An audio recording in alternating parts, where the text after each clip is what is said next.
Magandang gabi po. Ngayong gabi po ay magbabasa po ako ng isang sulat. Iba po naman yung ating topic ha. Magbabasa po naman ako ng isang sulat. Sabi sa sulat, Dear Inday MM, magandang araw po sa iyo. Ako po si Tikla na taga Arayat Province. Ako po ay 100 taong gulang.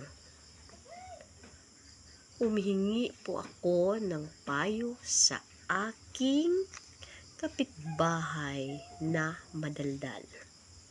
Maingay at hindi ako makatulog dahil sa kanyang malaking bunganga na tulad ng isang bunganga ng isang buaya.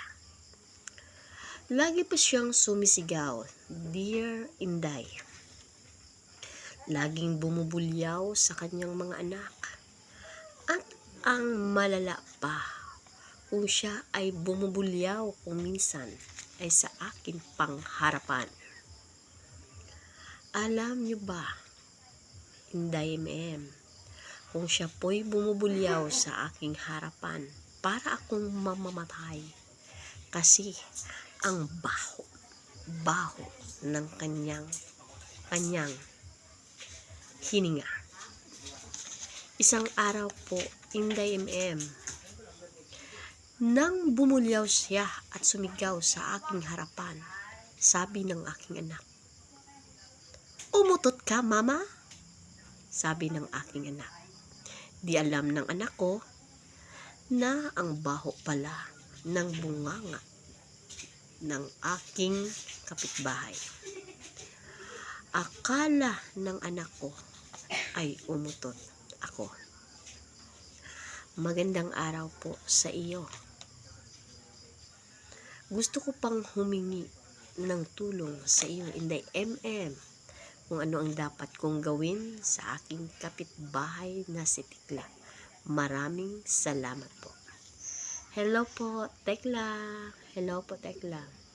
Ang masasabi ko lang sa'yo, ang maipapayo ko lang sa'yo, Tekla, kumuha ka ng 100 sili.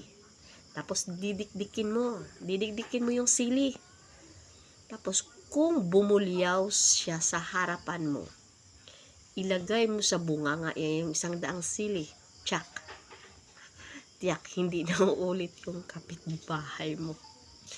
At kung bumubulyaw siya muli sa iyong harapan, kasi, di ba sabi mo, mabaho yung hininga niya, mumumog ka ng tubig, tsaka iyong, ano mo ba sa kanyang itsura, ibubuga mo, para malaman niya, at para makamarasmas siya, na ang kanya palang hininga ay mabaho. Yun lang po. Sana po ay kontento ka na sa aking payo. Salamat!